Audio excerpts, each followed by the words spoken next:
Hey everybody, welcome back to Everyone's Addicted. Today's part two of Holly's story. And I'm just gonna let her take it away from where we left off yesterday. And yeah, take it away. Thank you. Thank you Thank for you for having me coming back. back. Yeah, thank you for coming back and sharing the rest of the story. So thanks. Yes, I really wanted there to be context so people truly understand. This isn't everybody's story, but there's a reason why somebody has an addiction, and it's so much deeper most of the time than just, oh, they tried a drug or they tried alcohol or whatever the vice may be. There's Well, a I deeper issue. appreciate that you're actually sharing what led you to it because a lot of people are afraid to share those aspects of Yeah. it. You know what I mean? So Yeah. I appreciate that because people will resonate with that because a lot of people, even just little different parts of it, will relate a lot more because you got in depth bravely and explained exactly what led you to the negative side of things, right? So I appreciate Yes. it. Yeah. You're welcome. So I think we left off with one of my many boyfriends, but I had chosen to date. Well, it wasn't even really a choice. I was sort of forced into this older relationship, even though I gravitated towards older men, probably because of my father. I did Um, too. yeah. Except for my husband, he's a year younger, and he's the only guy I've ever dated that's younger than me. Isn't that funny? The people I stayed with ended up being younger than me, like slightly, but Yeah, same here. My husband's 6 months, or no, he's 3 months about younger than me. So I think that's funny too. I'm like, huh, who would have thought that would have I know, and I happened? always thought in my head that you had to date somebody older than you. I don't Yeah, know what was ingrained in me that, but I always yeah, thought that. So I always dated people older than me, and it never went well. The one person I dated that was younger than me, it went well. And my one boyfriend in high school, this is just random. He uh he was younger than me by a year too, and he was like my first boyfriend. And he's in prison right now. And his mom says that, and this is going back to being about 15. I don't talk to him. And his yeah, mom said that he's in prison right now and he wants to call me. And I'm like, why does he want to call me? I think yeah, it's because he's probably looking for help. He knows that I do this kind of stuff. So I think yeah, he probably just wants to asked me some questions about being sober because yeah.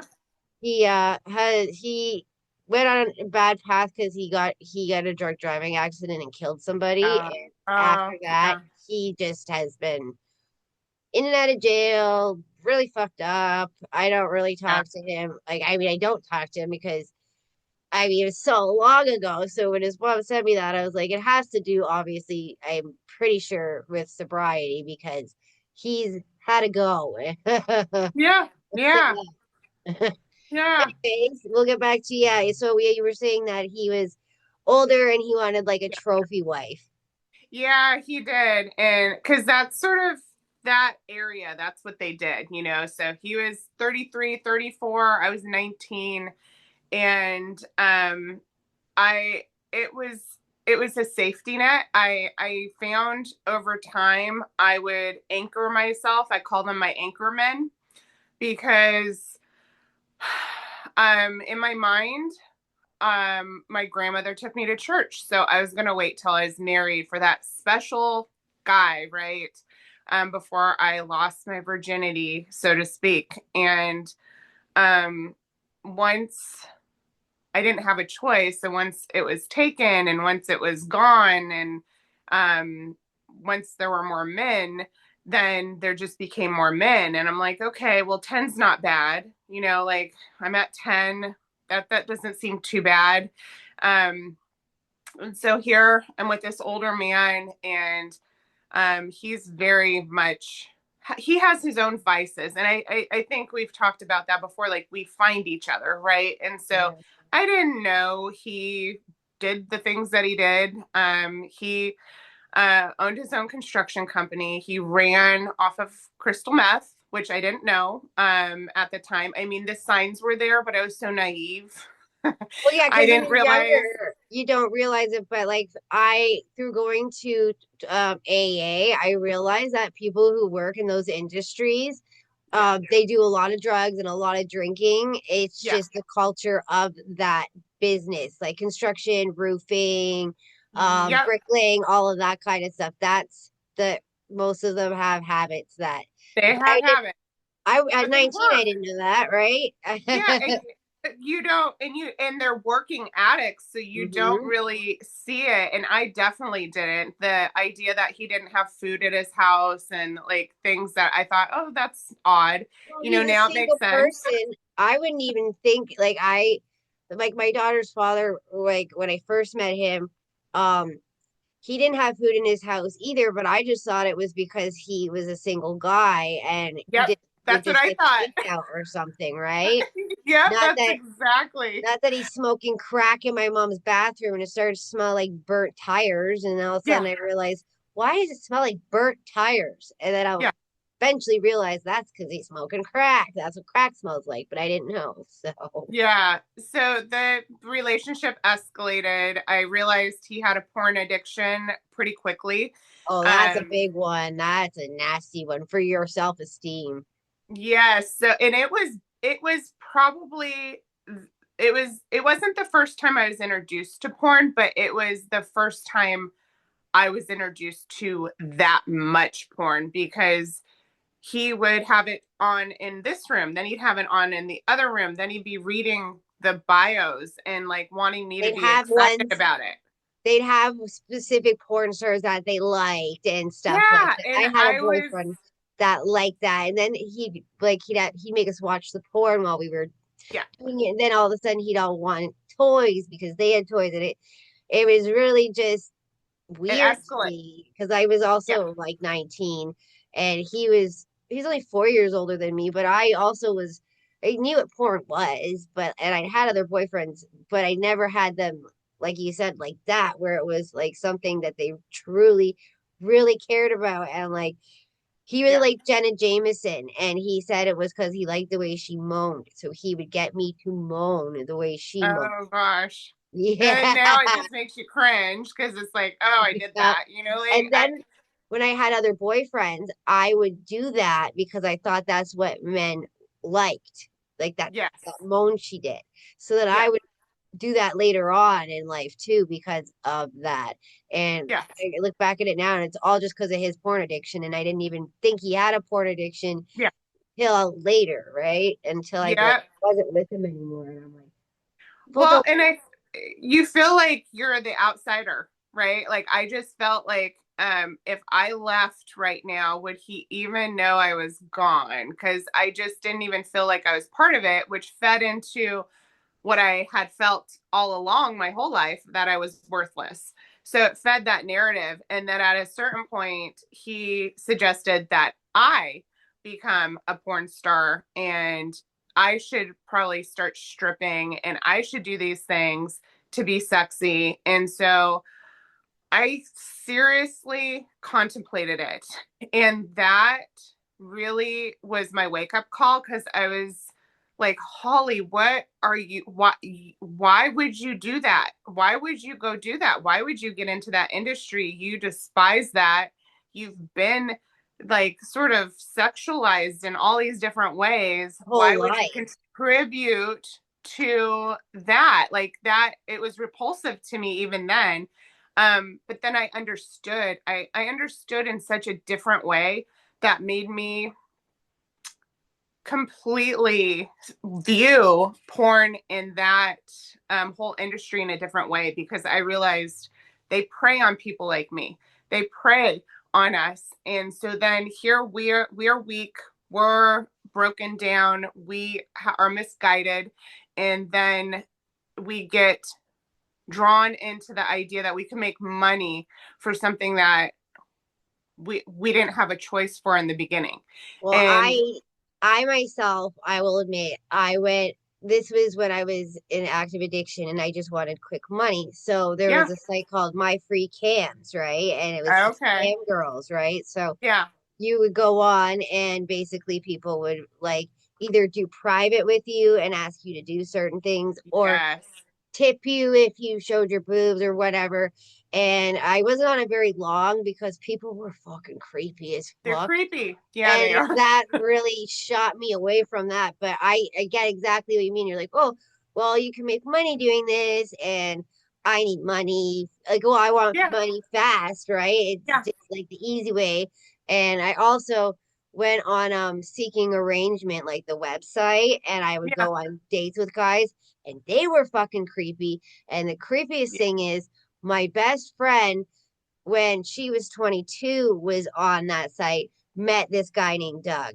Then when I was 27 and went on the site, I met the same person named Doug. Now her Uh, sister-in-law is 40, just went on a date with the same guy. So all three of us from different places and walks of life have all met this same creepy ass guy. And it's like where is he coming from? Like he's from Toronto and he's a real estate agent, but like how did all three of us find him? Like yeah. Or how did he find you? how did he find all More. three of us? Like and like we Yeah. don't we're like in different ages, like it just they like you said, they prey on us and he is They do. definitely a predator. Like that is Yeah. obvious. But I feel like that guy that you were seeing is a duck, I guess is the Yeah. word. Well, and then like the relationship ended when then he tried to introduce me to meth and again, I tried a couple things, right? So I had tried it. I ended up shaving my vagina off. Like it was a big, huge scab because I was so like my body didn't handle it. My veins started popping out again. I thought I was allergic to it, so I never touched it again. But I literally had like an entire vaginal scab from overshaving because my body couldn't handle it. So And that that was makes you meth like makes you pick at things and like feel yeah. like there's things wrong like all over you. Like I've never done it, but like I have lots of friends that have, and that's exactly what they do, right? And Okay, well, I didn't even know it that was the makes thing. you feel it like things are crawling underneath your Yeah, skin. Things like I yeah, don't know, like I've never done it, but I don't like stimulants, right? Like stimulants no, can't sleep, so I don't and they fuck my anxiety up. So I've yeah, never. Well, I guess I technically have because when I went to the methadone clinic, I thought I was doing fentanyl. There was meth in it, but okay, I never sat there and actually did it purposely, right? But yeah, um yeah, no, it I have a friend from the methadone clinic and you're lucky you got away from it when you did I did. because he goes into psychosis and he'll send me messages telling me that there's these people that are Oh, following him and trying to kill him yeah, and he sees things that aren't there and it really is like bad for your it's brain. bad. Well, Yeah. and fortunately, like I was so terrified. Sorry, of what That was that happening to my body. I'm like, oh my yeah. gosh, I'm done. That's terrifying in itself. Like I just think of like, oh, how much that would hurt. Oh, it was so painful. And so shortly after that, I decided I made a plan because obviously I didn't feel safe in the relationship, like that I could just leave it. So I made a plan to break up with them. And I slowly started to execute that plan and I left. But there were many other guys. And so in between that, I didn't know how to regulate my emotions. I didn't know how to regulate me. And that slowly turned into a sexual addiction and it really exploded. I've been married 3 times. One, I think I talked about before, was annulled because it was literally like on a whim.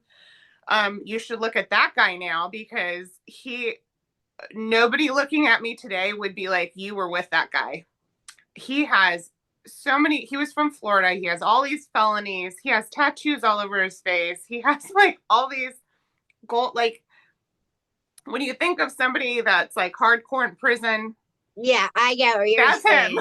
But that's like That's him. I was I was engaged to somebody that I met in college, and he had done a tour in Afghanistan and had PTSD pretty bad because he had killed people. He was Yeah. in the artillery, so he shot at the big howitzers and he killed civilians and stuff. But he was just really, really messed up. And he'd throw knives at me till he's gonna tell me he was gonna chop me Oh. up. He Oh. he would throw booze in my face, like Oh. just he was crazy, right? And I had to do Yeah. the same thing. I had to formulate a plan to leave and it took me almost a year to finally get the guts to formulate this plan and actually execute it. So I totally understand that Yeah. feeling of like being terrified, of like, what's he going to do to me if I leave? Yeah. How do I get out of this? And Yeah. I mean, unfortunately, there were many of those situations where it was like, how do I get out of this? And I'm so glad that I had my grandmother that sort of gave me that good head on my shoulders, because that is what sort of pulled me out of those situations. And then, like I said, the anchorman. So I'd go on these sexual binges, and this was prior to really social media, or Yeah. the Thank internet, really. God. Thank God. Eh? Thank God. Oh, thank I God. did the It would have same been thing. so much worse. It would have been so much worse. So my addictions became sex. They became food, because where I limited my food and restricted my food before, I would then go to it for comfort. Like something warm, something fattening, something sweet. Like Mhm. it would be different depending on what devastation I went through that day. But it became this sick cycle of restricting my eating and then overeating, right? Eating the wrong things. And so there became that cycle of addiction. And then there became this addiction of needing to be wanted, needing that sexual energy. Like I felt like I controlled my situation, like I owned these men in those moments. And it was such a sick, devastating cycle. Yeah, My and it's worst, more dangerous than you think too. Like, yes. especially if you were doing what I was doing and getting paid for it. Um, Yeah, no, I never did I that, did but that, I, and it was like, I mean, I did it through a website, so they were like yeah, rich people, right? So yeah, they treated you basically like they owned you, and yeah, like commodity. Like you're I'd pay, basically, yeah, yeah, you're like when you said trophy wife, I was just there as somebody to be accompanying them to yeah, whatever it was they were going to, right? And yeah, it and I when I drink, I already talk a lot. When I drink, I talk a lot. And they would get mad at me and be like, you're talking too much, you're talking too much. Well, the only way I could go through with this was to be drunk. So it was like a sick cycle. And I mean, I did it with I even so like not soberly, even without people paying me. Like I remember this one time I got drunk with my friend, and his mom or his girlfriend found out that he was hanging out with me, even though we weren't ever sleeping together. We were just friends. So he left me, and he also had a friend with him. I don't even know the friend's name. The friend was supposed to drive me home. Um, so I slept with him for the ride. And then he was too drunk to drive the car and handed me a 20. And I didn't even have a phone. I had to go fucking find a payphone, call a cab, and get home. And I don't even know his name. I don't even really know where he lives. Like it's a sick cycle, man. It's a it's a sick dark. cycle. It is. It's, and so, how I was able to even do it, it just amazes me when I look back at it. But after my first actual marriage ended, is when it was the worst, and I felt like I let my first child down, because I had my first child with my first husband. I felt like I let my family down, as if I owed them anything. They were horrible, right? But here I'm trying to like model something that I didn't even have a model of, um, to have this family unit that I wanted so badly, and it just fell apart. My first marriage, my first husband wasn't the best. He had his own issues. That's like my He was daughter's abusive. father, right? It's the same Yeah, thing. And you do feel like you failed them because you made the Yeah. choice and I got pregnant not intentionally, right? So it was like I feel bad that that's her dad, and I mean I get along with his mother great, but I feel bad that is her dad. But Yeah. luckily, my spouse, I met him when she was only one, so she sees him as dad, but she also knows that her other dad, we call him Daddy J, he has a problem because he looks like a zombie. Like he doesn't he's really into drugs, like really, really, really bad. When you see those people on the streets that are like that or Oh whatever, yeah. The he's like nod. Yeah. that, right? And he's so skinny and he just looks just dirty and we don't know where he lives. Nobody knows how to contact him. I haven't seen him in about a year. Like he yeah, so I get that feeling and he caused problems with my family because he showed up one time all high trying to take her from my parents' house and my stepdad is sick and he tried to shove him to get Oh, to my daughter and then my I was with my spouse and my spouse went and was like pissed because he hurt my stepdad and um my ex knew he couldn't fight like my spouse now because he was so sickly that he didn't have the strength to fight him so he was like okay I'll walk away but it's just that cycle with men is it just creates shame and guilt and yeah. all the it just comes with such negativity that like It does. I It thank does. And then God. you try to get away from it, but especially when you have a child together, you can't. You have to then it's always there. And then it's a reminder of your past. And so it's extra hard to move forward when you're constantly reminded like I was broken here. I went into a marriage, I went into this relationship broken down, unstable myself. And it's just a reminder every time you have to engage that you were unstable and that you have to admit that. And it's humbling. It's really Yeah, it humbling to have definitely to, is. it is. And so so after my first actual divorce, then there was plenty of fish. There was plenty of fish at that point. There Oh, was I met some creepy AOL. people off of there. Oh my gosh. One guy Yes. licked me. He licked me from Oh, like I only met him once and like as I'm getting out of the car to leave, he licked me. I was like, oh my God, ran away. I ran away. I ran out of the car. I had a guy. So everything was going well. His nickname was Otter. He bit me in the leg. He was into biting, and I'm like, "Ow! Like, did Worse that than being just happen? licked. Like, did you just bite me?"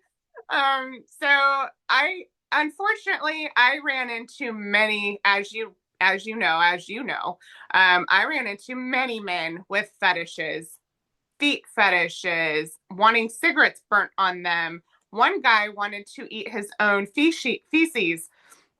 I met these people. I've never Yes. met How do that you that crazy. I met some crazies, but that is like next level growth? yeah. And his name was Ralph, which I thought was fitting because I'm like, that You suits make me you. want a Ralph.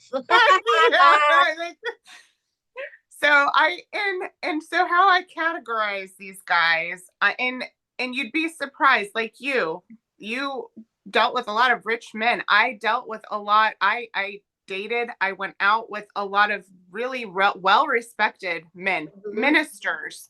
Probably one of the worst guys I met was a Really, minister. I've never met a minister. I met Minister. teachers And and like people, business he people, had real this estate, but not a minister.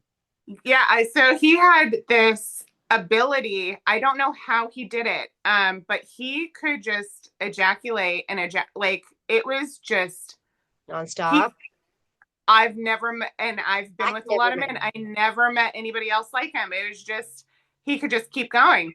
Really. Um, yes, and I've so never there met was anybody like that either. They usually need at no, least 15, 20 minutes in between, like at least. yeah, nope. He was.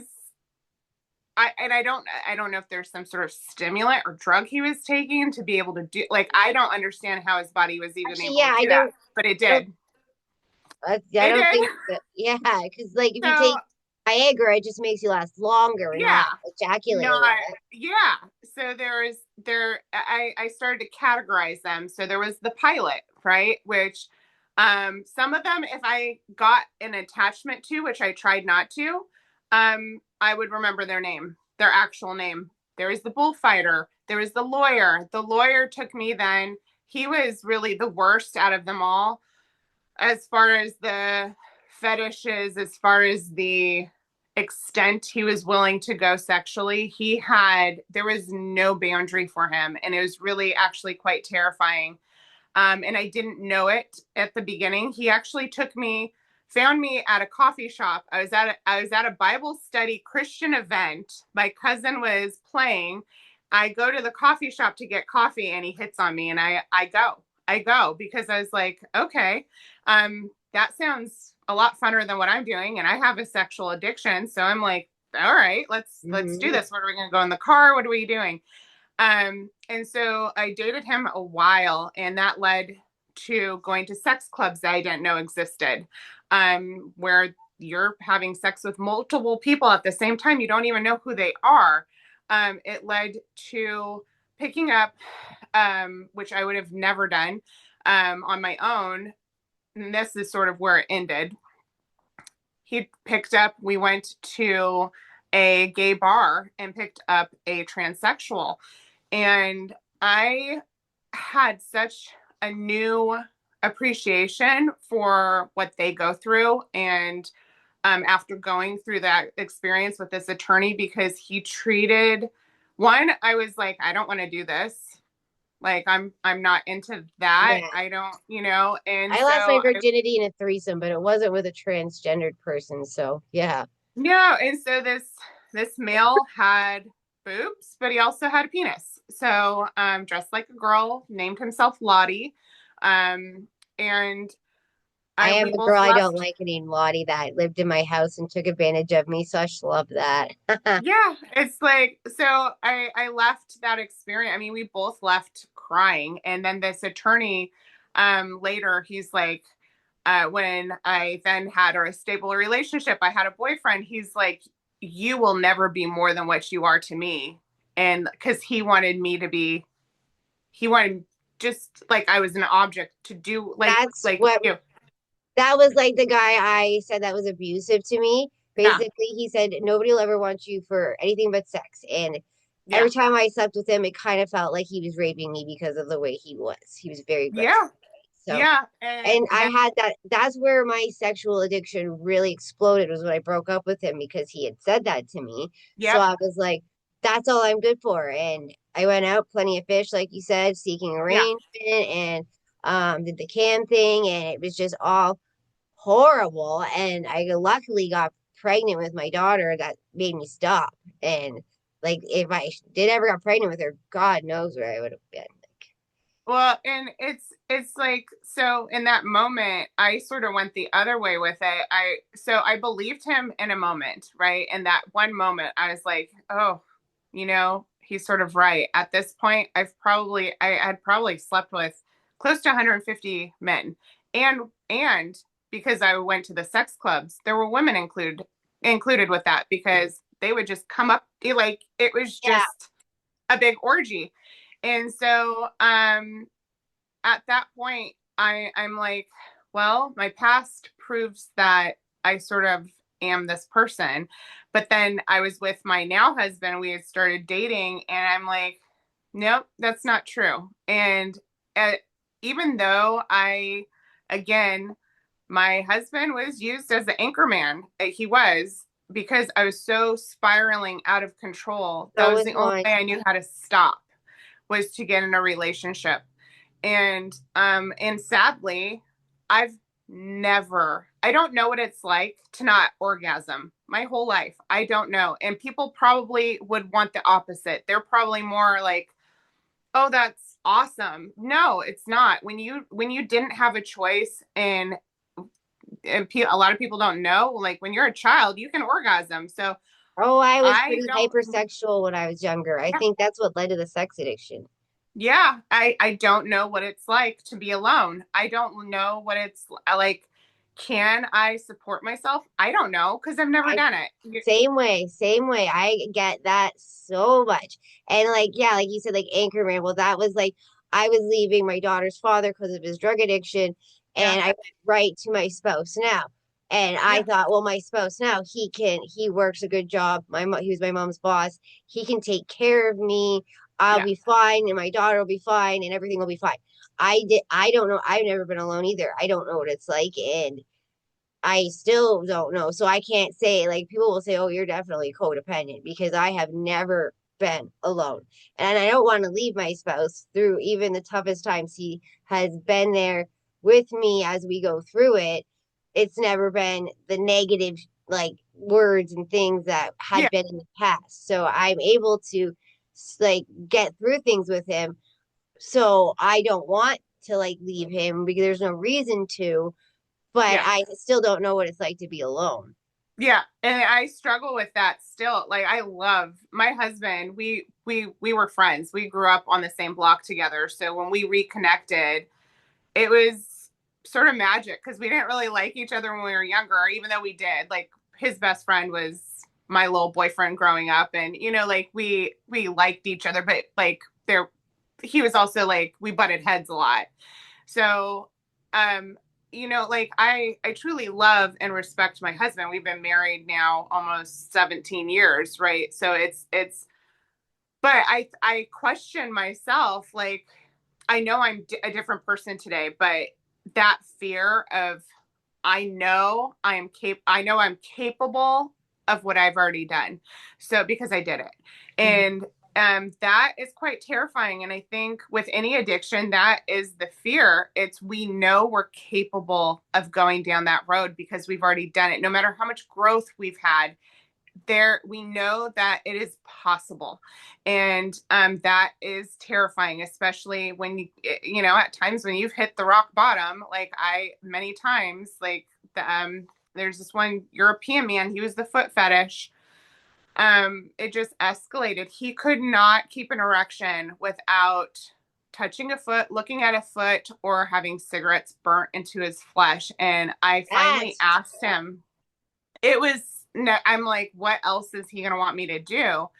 And I asked him because I somewhat cared about him, but not enough to remember his name because he's known as the European man. I do that too. I had them all categorized by a nickname. I never remembered their Yep, names except for I Doug, never knew their names except for Doug because he was the because he creepiest was person. creepy.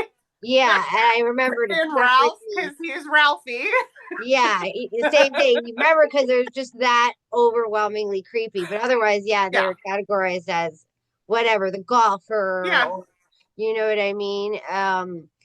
The racehorse guy. yes, Can't yes. remember their names at all. I I finally, like the last time I met up with him, I looked at him in the face and I'm like, I really care about you. What made you this way? Like I cuz I had developed some emotional feelings towards him cuz he wanted to go out. He wanted to more socialize, so it wasn't just sex. And he just looked at me and he couldn't tell me. He's like, I'm just this way. I don't know. I don't want to be this way. I'm just this way. And I'm like, I don't think I can be this way with you. Like Yeah. and he goes, I get it. He goes, I understand. And I'm like, and it was Well, heartbreaking to the me because, cigarette the cigarette thing hits home to me because I really like this guy that I had grown up with, right? And he would not stop. He's like, please let me burn. He wanted to burn me. So he's like, uh, please let me burn you no. with a cigarette. I still have the scar on my arm to this day where he did it because he burnt me so bad you could like stick a pencil in the hole in the burn hole. Oh, And so that hits what when you say like cigarette burns, I think of that. And I'm like, he wanted to burn me. Like, why do you want to burn me? Like, what is it that makes people that way? And like yeah. they don't know, like with fetishes, it's not something that comes from childhood necessarily. It's just honest to God, just wired that way. Wired. And like and so that my behavior put me in dangerous circumstances because Hmm. Same. anytime we randomly meet somebody that we don't know, even if we do know them, some of the the majority of the people that I mean, because I said there were other assaults to my body, um, the people that raped me, most of them I knew, right? So they weren't strangers. There was the one in college, right? He was a stranger. The rest of them were people I knew. Yeah, one of Um, them was for me. One of them was somebody I had grown up with and was best friends with my boyfriend. And my boyfriend fell asleep downstairs. I went up to my bed and I woke up to him on top of me doing that to me, like fucking me, right? And yeah, I'm like, I just froze. I didn't know what to do. But again, like you said, it's somebody you know, and that makes it even worse because it it's makes like, it I worse. never thought you would do this to me, but you just did.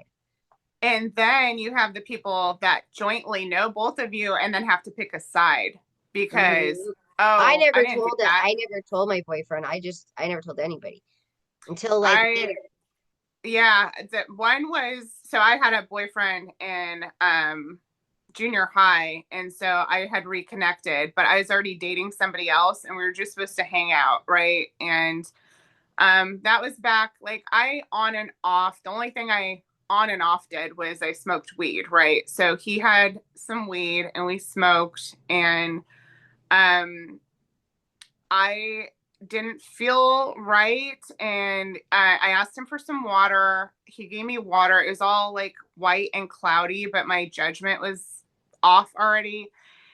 And I'm like, oh my gosh, he date raped me. Like he put something in my drink. Like I was like a puppet. And I smoked weed many times prior to that. That never happened. I'm like, Mhm. there's something off. And so, anyways, I'm like, no, I have a boyfriend. I just kept repeating that, but I didn't have a choice. Like at one point I was on top of him, but here I had no control over my body. So like like I just felt sort of, Mhm. you know, and then they were going to some party and his friend came over and he's like after he was done, and he's like, oh, take her to the party. He's like, no, she's got to go. And I'm like, I didn't even realize I had been raped at that point. But I had, and so and then I was expected to drive home. These were the dangerous times, right? So I'm not able to even focus. I'm not able to drive. And I'm sitting there trying to figure out how to drive home. And I still have a boyfriend.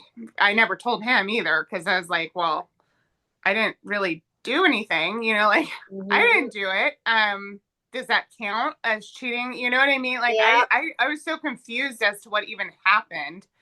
Um, and there are many situations like that because I just put myself in these bad situations. Thank God, there was one time this guy was so creepy. I pulled up and I just turned around and I was like, I probably dodged a bullet there, but who is going to take it too far? Who is going to hurt me worse? There was a guy also that I grew up with on my block, and he ended up being on Plenty of Fish. And I was like, okay, so we meet up, and he's into like literally fisting and punching me. And I'm trying to get out of his house and I can't. And I was so bruised. I thought possibly he even like broke my pelvis because he was fisting and punching my vagina and in my anus. Right. So he's just and I'm not made for that, right? I'm not I'm a person. I'm not a punching bag. I It am hurts. not I've had it happen once and it's painful as hell. yes. And so he's doing that and then having sex with me, doing that, having sex with me. And finally, when I left, I'm like, I'm never coming back here. Like, I never want to see this guy again. And here's the part that's so sad with this. I was always the person watching Law and Order, watching all these things like, oh, I'd do something, I'd say something, Mm-hmm. I'd make them pay. And I never did. I never did. Mm-hmm. In fact, and I think that stems from my mother really because when it came time for my father. It was pretty much, I don't know if Child Protective Services was a thing then. It might have just started, but it wasn't really what it is Yeah, now. they don't get invasive back then. They There didn't. was nothing really. So I know I got interviewed by a police officer. That's all I really remember way back when. And that's only because I told my boyfriend's mother, not my mother, right? And so she begged me not to press charges so we could get a paycheck. So I felt even more victimized, even though I didn't in the moment. I was like, oh, sure, that makes sense. I Like, didn't, yeah, when you don't until you are removed from the situation. yeah, Like for me, it had to be years later. I actually realized all of these things and how dangerous they were. And yeah, like just like I said, I was told over and over again that's all I was wanted for. So I just went you that believed way, it. and I Yeah, just met a lot of scary people, and I didn't even realize they were scary. yeah, And till later, till now, I look back and I'm like, wow, yeah. I like could have been severely, I could be dead, pretty We much, cannot be here right now. Yeah. But I used at one point, so I started doing therapy after my son was born because I realized I'm part of this problem of finding these, you know, is this when you were with your husband that you're now with? and this was prior to that. So my son was born. I started 2 months after he was born. I started going to a therapist. I found a good one because I'd been to a lot of bad ones. Yeah, same. I just started seeing her regularly.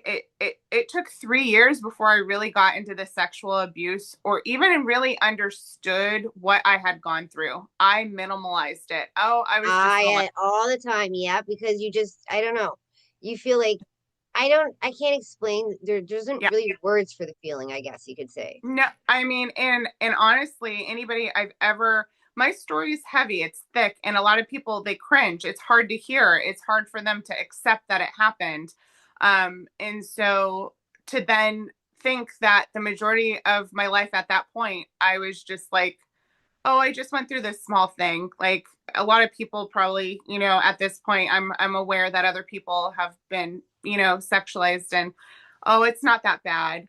But it was bad and I was mistreated and I was heavily abused. And so at a certain point, I started getting tattoos, right? So I started just because I was so numb. Like at one point, I shut down so badly.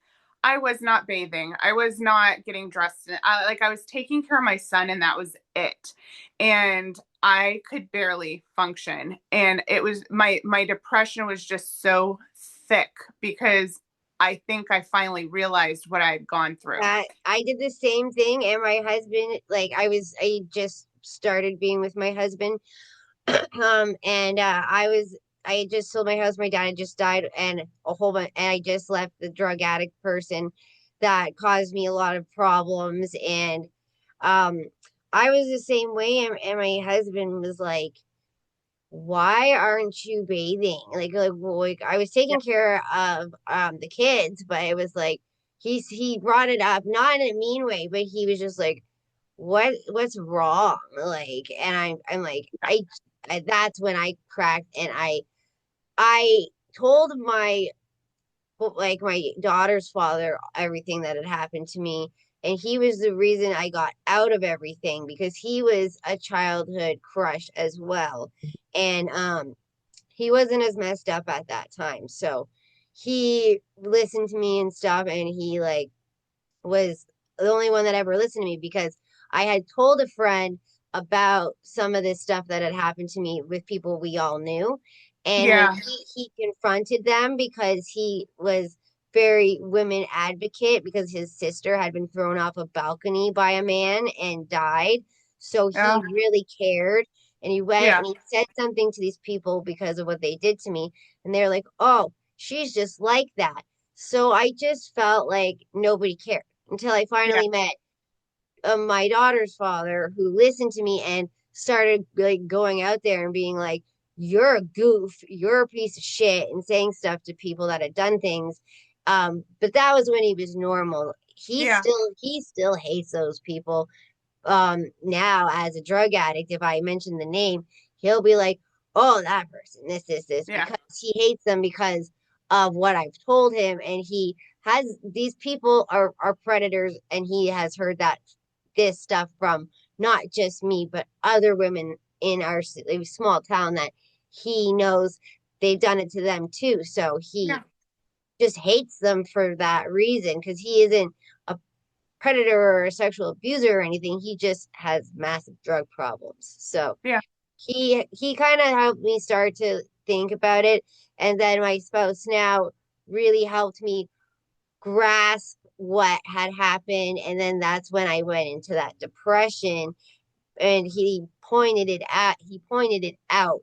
And then that's when I really started to think about how I could heal myself, right? Yeah. And because I hadn't bathed in, like, I could probably say he said 3 months, so it was pretty bad. Yeah. Yeah, that was with my first husband, and his response, and this is when I sort of started to see that he really didn't care about me. He was just like the others, even though I thought he was different. He came from a big family. I always wanted that, right? Because my family was so broken. And he had just basically told me like that I was disgusting. Like, what are you doing? Why? Because his mother had some health issues. Why do all the sick people? Why am I surrounded by all the sick people? So his son sick, me sick, his mother sick, right? So he looked at it as this bad thing was just happening to him, and he was no support, no help. I basically was a single parent, and Probably he going then, through postpartum and yep. no help at all. I had thought my first pregnancy was a twin parent pregnancy, so I lost the first one. My first, I mean, the pregnancy was horrendous in itself. That's like a whole nother story. But my son ended up being premature. There's all these issues. I internalized that as if my body made him sick. There wasn't any reason for it, like I didn't do drugs, I didn't drink, there wasn't like That's a something that reason to blame myself. hurts so much more than even the other stuff, like Yeah, it just it hurts. gut I had to wrenching. get a medical abortion, and it Yeah, hurts because I remember when they told me that the baby was dead, running. I had to call in sick to work and running and calling my boss, crying, and she yeah, couldn't even understand what I was saying, and I'm like falling apart in the hospital yeah, because I just it's yeah. such a painful thing, and you don't It is. know why it's happening to you. And Yeah, after everything else that's happened, it's like, why yeah, is this also happening? yeah. Like, haven't I been through enough? Like, Yeah. don't we have a quota? Like, haven't I met the quota of bull crap? Like at this point. So I knew at that point, I just was too depressed and too out of it really to do anything about it. And so it led to me leaving him eventually, but he started drinking at the neighbor's house, and he just started going down his own spiral. And then that ended, but it gave me the foundation I needed to get out, because I did start therapy. I did start working on myself. At one point, my therapist took me out of my situation, and put me in like a stay in, therapy program Yeah. for, I think I was in there for 8 days, and it shifted everything. Like, I needed to be alone. I needed that time to just think. It ended up being co-ed, so I ended up being assaulted in there as well. But Why would it they was have a it blessing. co-ed? Here we have it where it's like lockdown. The women are on lockdown. Like men can't get in. I thought that was a bad setup. By the time I was stable enough to try to sue them and have it, And I was I was trying to sue to change, not for me to yeah, get money, but for soon there to then be, stop doing that. Like that, yeah, it's not for safe there at not to be the all. opportunity. Like, why are we on the same floor? Why is there a man right across from me?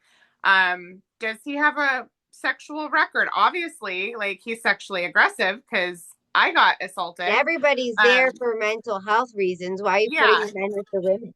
doesn't feel real safe when No. you're so that was but it was a blessing because I got clarity being away, being outside. They had this little like concreted area, garden area that we could go to, and just being able to like actually think and being away from being the caretaker to this really sick child, my baby, having that time away from my ex-husband, right, it Mhm. allowed me to leave. So I was strong enough. I got out very shortly after that. I left. And I started my journey. I started to, despite there still being sex and men throughout that time, I went back to school. I started to rebuild myself. I finally had a vision and hope that I could be more than what um, my parents had laid out for me to be. Mhm. And so it was and because I had that hope and because that was sort of one of my actual rock bottoms, I would say that was probably one of my worst points. It allowed me to know that when things got bad, they weren't that bad, right? They were never that bad again. And so I knew when those times when I'd question, why am I here? What am I doing? This is hard. I knew it wasn't that hard, right? So Yeah. I knew I could do it. And so that sort of drove me. I ended up doing 4 years of EMDR, which helps you process trauma. It's just one of the methods. It uses either vibration in your hands or light movement, right? Bilateral movement to help you unlock, especially as a child, we lock in those Mhm. memories and then they feel like they're happening. It's part of PTSD. So it just feels like I remember I would get startled over like a grocery bag shuffling, like to the point where it was a possible assault. Like it wasn't to somebody else. It's like, why is she overreacting? No, my adrenaline dropped, all the Mhm. chemical reactions happened, like I was about to be assaulted.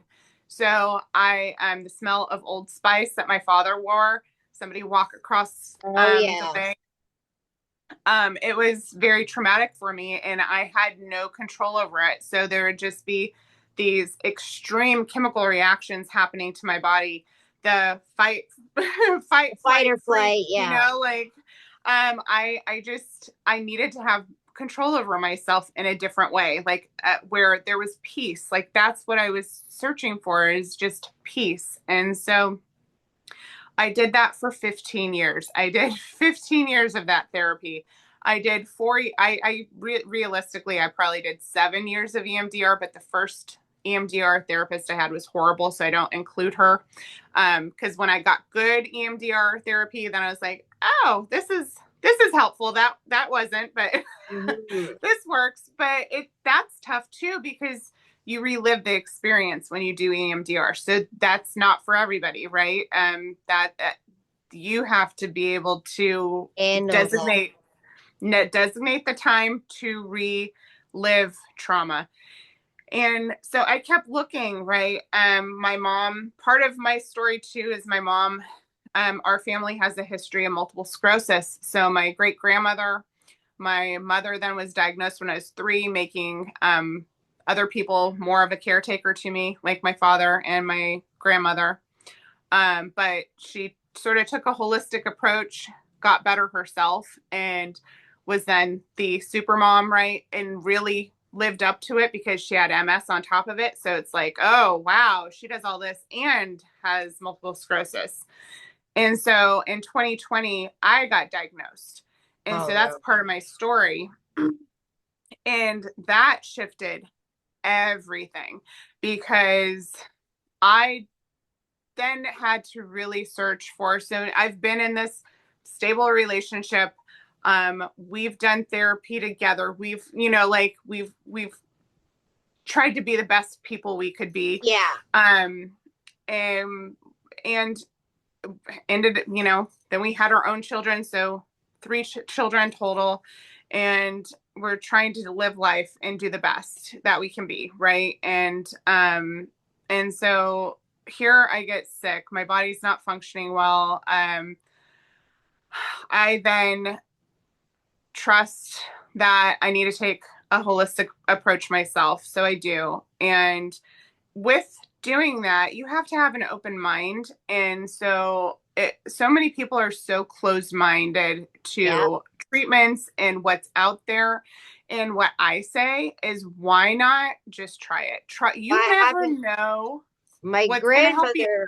grandmother had a really, really rare cancer, and she wasn't like supposed to make it, but they had an experimental treatment available. She took the treatment and she survived, but only because she was open-minded enough to Yeah, actually take this treatment that wasn't what you would normally take, yeah, right? Like a different path, like there was no chemo, there was no radiation, yeah, it was something different, and it now she's fine. And it's the same thing like with your approach to your healthcare is more open-minded, and it probably also helps that your mind is open because it's yeah. more receptive to the treatment. Yeah. And so, like, really, I look at being diagnosed with MS as a blessing because it led me down being a health coach myself, getting involved. I'm part of, or I haven't done it in a while, but a symptom free MS summit that's out there. And so, in that journey, and the reason I bring this up is because, and I don't health coach at the moment. I put that on hold a while ago, but but I do, I do I help them still. I help, but I just don't. I'm not for hire. Um I should let people know that. But Get like 10 I emails from people yeah, watching this. like I don't I'm not I'm taking a break. So I ended up in doing this journey of functional medicine and holistic health. I found all these different tools that are out there that are sort of just dismissed. Yeah, And I found that, I mean, I'm still healing, right? I think I've come a long way, but um I still have the urges. Like I think I gained weight. Like, I'm usually very thin, right? And so I know that I gained weight as a protector, right? A protector for my relationship so I don't cheat on him. I've never been a cheater, but the fact that I know I have sexual urges towards men I'm attracted to, um, so there's still things I need to work on. There's still things I'm aware of in my journey. Not wanting to be sexualized. There was a time in my 20s I prayed that I was ugly. I prayed that I was unattractive so that I wouldn't get raped again. And that's devastating I to me used to now. do the thing where I would try to blend in, like I would ugly myself up and like have greasy hair and stuff when I go to college, so that I could blend in and not Yeah. stand out in any sort of way where I would get attention from men. So I Yeah. totally understand that because I just wanted to be left alone. Yeah. Just leave me alone. Don't. And so, as much as I wanted to be attractive, and I also didn't, Well, and so, I did that, but then I also did there's a here in Canada there's in Toronto they have pinup girl photo or in their newspaper, and yeah. I was it's called the Sunshine Girl, and Oh, I was a Sunshine Girl like about five times, right? So yeah. I wanted to not be sexualized, but at the same Yeah. time I also wanted that clout so that I could walk around and be Yes. like, I was a sunshine girl. But Yeah. it was Because you part of want to be this, attractive. and it's Yeah. part of the sexual addiction because I could use that to get guys to like be like, oh, you were a sunshine girl. Like, Yeah. ooh, right? So it's Yeah. all meshed in. But before I let you go, because I just have to you know, keep with the Yeah. time and stuff. Do you have any last little bit of advice for any like buddy struggling? I would say we all struggle as our lives might look today. Know that it's still a struggle, and there's tools that you can use that you have to use. You have to use them. It's okay to need help, and it's okay. Who cares what other people think? If you need to do energy work, if you need to go get some vibrational healing, if there's these out of your scope treatments, but they help you, who cares? You don't have to share it with anybody. You just go there, you go do it. Who knows what's going to work for you? Keeping That's an open mind and trying. I did ancestral healing. I did all this stuff that I thought, oh, that's not going to work. That's stupid. But then I did it and I'm like, huh, maybe there's something to this. So if something's not working for your journey, and you're like, this just isn't working, then there's other methods out there for you to try. Don't give up on yourself. Today, I live a beautiful life with my husband and my daughters, and um, I I'm well respected in my field, and